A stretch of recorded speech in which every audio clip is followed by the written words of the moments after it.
Salam Indonesia, salam Nusantara, dari Sabang sampai Merauke, dari Minang sampai Pulau Rote. Mantaplah iman kita, mantaplah kasih kita, mantaplah pengharapan kita tentunya dalam diskusi menjadi Tuhan dan Juru Selamat kita dan Juru Selamat dunia. Jangan katakan bahwa Yesus bukan Tuhan, jangan katakan pula bahwa Yesus bukan Juru. Dia adalah Tuhan, dia adalah Juru Selamat. Kalau engkau percaya engkau akan diselamatkan, engkau tidak percaya engkau akan dihukum. Yesus sudah berkata, akulah jalan dan kebenaran dan hidup, tiada seorang sampai kepada Allah kalau tidak melalui aku. Yohanes 14 ayat yang ke-6. Kisah Rasul 4 ayat 12. Dan keselamatan tidak ada di dalam siapapun juga selain di dalam Dia, karena di bawah kolong langit ini tidak ada nama lain yang diberikan kepada manusia yang olehnya kita diselamatkan. Petrus mengatakan demikian. Dan Yohanes 3 ayat 16, karena begitu besar kasih Allah akan dunia ini sehingga ia mengaruniakan anaknya yang tunggal supaya setiap orang percaya kepadanya tidak binasa melainkan beroleh hidup yang kekal. Mantap! Haleluya! Mantap sekali Tuhan Yesus itu yang aku percayai. Dan juga dia berkata, Paulus berkata, dengan hati percaya engkau dibenarkan, dengan mulut mengaku engkau diselamatkan. Semoga kita mendapat pilihan yang terbaik dalam hidup ini, dan semoga di pagi ini kekuatan Tuhan, kekuatan firman, kekuatan Roh Kudus, kekuatan doa, kekuatan iman akan menyertai kita. Sebelumnya mari kita berdoa. Terima kasih Tuhan, kiranya Tuhan menolong kami untuk menjadi sahabat sejati bagi semua orang. Dalam nama Yesus, haleluya, amin. Saya akan membacakan dalam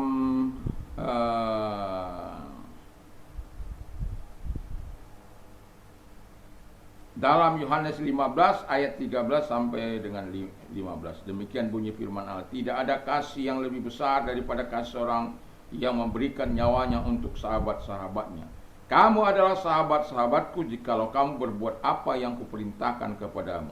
Aku tidak menyebut kamu lagi hamba, sebab hamba tidak tahu apa yang diperbuat oleh tuannya. Tetapi aku menyebutkan kamu sahabat, karena aku telah memberitahukan kepada kamu segala sesuatu yang telah ku dengar dari Bapakku. Puji nama Tuhan. Jadi kita bisa melihat di sini tema kita adalah Yesus sahabat sejati. Apakah mudah menjadi sahabat sejati? Tentu tidak. Ya. Dan saya yakin dan percaya kita banyak banyak teman-teman kita, banyak orang-orang di sekitar kita yang menjadi teman kita, tetapi belum tentu dari antara mereka menjadi sahabat kita. Karena apa? Sahabat itu perlu dalam kehidupan ini ada hal yang harus dibayar sebagai seorang sahabat dengan sahabat yang lain. Sahabat itu tidak mencari keuntungan sendiri. Sahabat itu tidak akan membiarkan temannya terperosok. Sahabat sejati itu adalah sahabat yang rela menderita sekalipun dia sedang digunting oleh sahabatnya sendiri. Ya. Dan saya mau katakan, di tengah-tengah dunia saat ini, sahabat yang sejati itu sangat sulit. Jangankan itu. Saya mau katakan betapa banyaknya kita mendengarkan bagaimana istri-istri mengkhianati suaminya. Sebaliknya, bagaimana suami-suami mengkhianati perkawinannya. Anak-anak mengkhianati ibunya, bapaknya. Bapak anaknya mengkhianati anak-anaknya. Dan sebagai hamba Tuhan yang mengerti kebenaran, kadangkala hidup saling mengkhianati, saling menyakiti, saling membunuh. Wow, tragis. Tapi itulah keadaan dunia. Tapi kita beruntung, kita punya Yesus yang betul-betul bisa menjadi sahabat sejati, di mana kita belajar seperti Yesus untuk menemukan sahabat sejati dalam dunia ini. Ada kriteria-kriteria yang kita punyai untuk bisa melihat sahabat-sahabat sejati. Apakah dia seorang yang hanya memanfaatkan kita saat kita senang, ataukah dia betul-betul menjadi sahabat. Makanya saya katakan tidak banyak sahabat kita yang mengerti keadaan kita, situasi kita. Kita bisa bercerita apa adanya, bukan ada apanya. Dengan segala keterbukaan, dengan segala keberadaan kita. Dan sahabat kita itu siap mendengarkan, siap menolong bila diperlukan.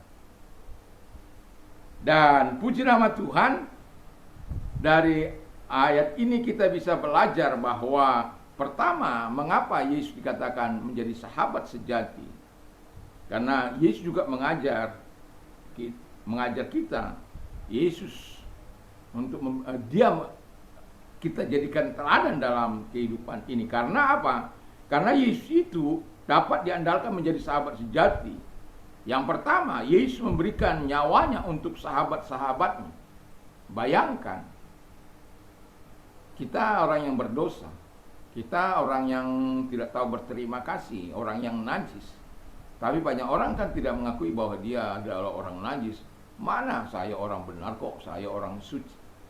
Tapi menurut pandangan ilahi, tidak seorang pun yang tidak pernah berdusta.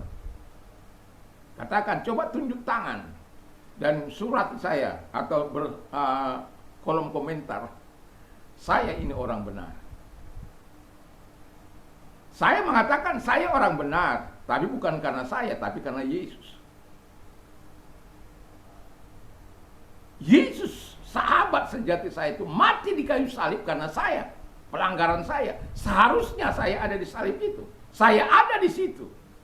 Tapi karena Yesus, sahabat sejati itu, mau menggantikan posisi kami, posisi kita orang berdosa. Supaya apa? Manusia itu belajar saling mengorbankan. Bukan mengorbankan untuk kehancuran, bukan. Saling berkorban satu dengan yang lain. Tidak saling mencari keuntungan. Makanya firman Allah dan Filipi katakan, jangan orang memikirkan kepentingannya diri sendiri, tapi kepentingan orang lain juga, kepentingan Kristus. Nah, kalau kepentingan Kristus ada dalam hidup kita, saya yakin dan percaya kita bisa menjadi sahabat yang rela berkorban bagi sahabat-sahabat kita. Makanya kalau ada sahabat-sahabat saya dipersekusi, apapun itu saya akan lakukan. Saya bukannya sok-sok pahlawan, bukan. Tetapi saya akan mengatakan apa yang seharusnya saya katakan. Karena tidak baik ya melakukan persekusi, melakukan hal-hal yang jahat. Sebagai sahabat seharusnya saling mendukung. Tapi ada banyak hamba Tuhan hidup dalam suasana pengkhianatan, suasana munafik, suasana hati yang tidak berkenan di hadapan Tuhan. Mulut mah mengagungkan Tuhan, hatinya menjauh daripada Tuhan. Mulut mah memuji Tuhan, tapi hatinya diserahkan pada iblis. Dan itu dinyatakan dengan tindakan-tindakan nyata yang dilihat oleh banyak orang. Dan sebagai orang yang punya sahabat sejati seperti Yesus, kita sebenarnya kecewa dengan hal-hal yang seperti itu. Karena apa? Kita punya sahabat sejati, enggak begitu, enggak mengkhianati. Walaupun Judas Iskariot itu mengkhianati, Brutus mengkhianati Kaisar Julius Kaisar.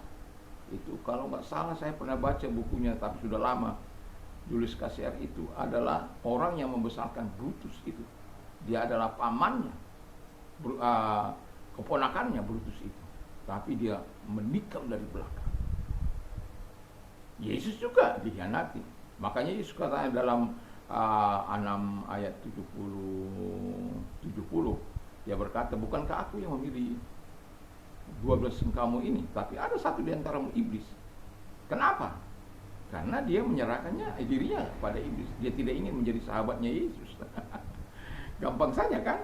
Dan tapi sebagai orang percaya kita harus memilih untuk menjadi sahabat Yesus. Yang kedua, Yesus memiliki sifat terbuka, bukan tertutup. Jadi dia mengatakan, aku ini, apa yang aku dengar dari Bapa itu yang aku katakan. Dia terbuka. Ada banyak orang kan nggak terbuka, tertutup. Karena kalau terbuka orang tahu sebenarnya keterbukaan awal dari segala pemulihan. Keterbukaan itu, terbuka informasi, terbuka masalah keuangan, terbuka, itu awal dari pemulihan kehidupan manusia.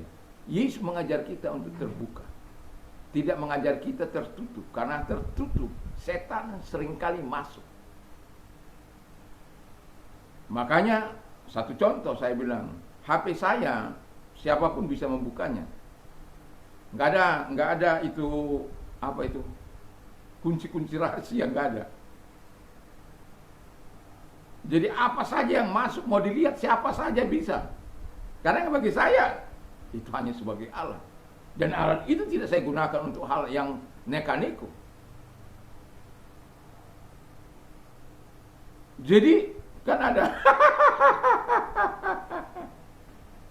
orang nggak bisa dibuka suaminya, istrinya punya HP. Demikian juga ada orang suami nggak bisa diketahui, HP suami tidak bisa dibuka oleh istri. Private.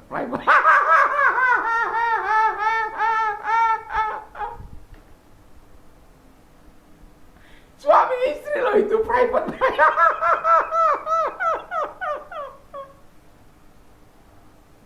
Kadang saya sedih kalau udah melihat orang-orang yang bertingkah laku seperti ini atas dasar private. Padahal mereka seringkali buka-bukaan. Tapi dalam hal itu mereka private. Ya. Terbuka. Yesus terbuka, mengajari kita terbuka. Apa yang dikatakan oleh Tuhan, Bapaknya dia katakan itu. Jadi dia tidak tertutup. Banyak kali kita yang menutup, akhirnya peluang setan masuk. Tiba-tiba cerai. Kenapa? Tidak bisa dikontrol. Di sana di HP-nya dia sayang. Aku tidak bisa hidup. Dunia ini rasa runtuh. Kalau aku tidak mendengarkan suaramu sedetimu. Gombal. Buktinya dalam berapa menit kan nggak dengar, dalam sedetik pun kan. Tapi orang lebih rela melakukan itu daripada dengan segala keterbukaan. Hidup apa adanya, bukan ada apanya. Kalau hidup apa adanya, keterbukaan itu menjadi dasar, kejujuran itu menjadi dasar, kebenaran itu menjadi apa istilahnya, menjadi landasan hidupnya. Wah, puji nama Tuhan. Jadi Yesus terbuka. Yang terakhir, Yesus menaruh kasih setiap waktu. Itu sebabnya Yesus bisa diandalkan untuk menjadi sahabat sejati. Bahkan Alkitab katakan dalam Yohanes dalam Amsal 17 ayat 17 dikatakan dengan jelas, seorang sahabat menaruh kasih setiap waktu dan menjadi sahabat atau saudara dalam kesukaran. Saya sering katakan, kalau engkau dalam keadaan pelit, kau akan bisa melihat sahabat-sahabatmu yang benar-benar sahabat. Makanya saya katakan tidak banyak sahabat, tapi satu sahabat itu sangat penting kita miliki. Ketika itu kita miliki, kita ada tempat curhat, ada tempat mengatakan. Tetapi kadangkala saya punya sahabat yang saya pikir bisa diandalkan, bisa dipercaya, tapi kemudian menggunting dalam lipatan, melakukan hal-hal yang saya keterbukaan itu ya betul-betul memang apa adanya gitu, tapi diputar balik sama dia. Nah, ketika diputar balik, masalah timbul. Tapi Tuhan itu adil. Makanya saya bilang kepada sahabat-sahabat, jangan pernah mempermainkan seorang hamba Tuhan. Kalau engkau tidak mau berurusan dengan Tuhan, baiklah kita menjadi sahabat bagi semua orang. Kalau tidak bisa menjadi sahabat, setidak-tidaknya menjadi teman untuk tidak menyusahkan orang lain. Banyak orang menyusahkan orang lain. Yesus tidak datang untuk menyusahkan engkau. Yesus tidak datang untuk membuat engkau menderita. Yesus tidak datang untuk membuat kau mati. Yesus tidak datang untuk membuat kau berdosa. Justru sebaliknya, dia buat engkau supaya benar, supaya menjadi sahabat yang sejati, baik bagi Tuhan, baik sesamanya. Artinya kalau bagi Tuhan kita melakukan kehendak Bapa, bagi sesama kita betul-betul mengacu kepada Dia sebagai teladan hidup kita. Jadi doa dan harapan saya, kiranya Tuhan menolong kita untuk bisa menjadi sahabat yang sejati bagi setiap orang. Dan Tuhan Yesus memberkati kita semuanya. Mari kita berdoa. Terima kasih Tuhan Bapa di surga, biarlah kami menjadi sahabat sejati. Walaupun itu tidak mudah Tuhan, karena ada unsur-unsur pengkhianatan, ada unsur-unsur masyarakat, di tengah-tengah masyarakat yang nilai-nilai yang berlaku. Tetapi bagi kami orang percaya, nilai-nilai yang kami pakai bukan nilai-nilai dunia, tapi nilai-nilai Kristus, nilai-nilai Yesus Kristus, dan itulah yang kami teladani.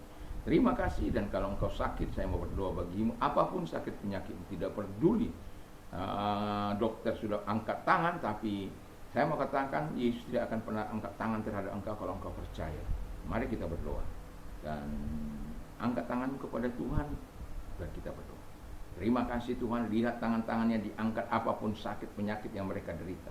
Aku perintahkan dalam nama Yesus, segala sakit penyakit yang mereka derita, aku perintah keluar. Dan oleh bilur-bilur daripada Tuhan Yesus engkau sembuh, oleh kuasanya engkau sembuh, dan oleh firman-Nya engkau sembuh. Terima kasih Tuhan. Dan kalau engkau dalam penderitaanmu, mari datang kepada Tuhan. Yesus adalah solusi. Dia memberikan way out dalam setiap persoalan.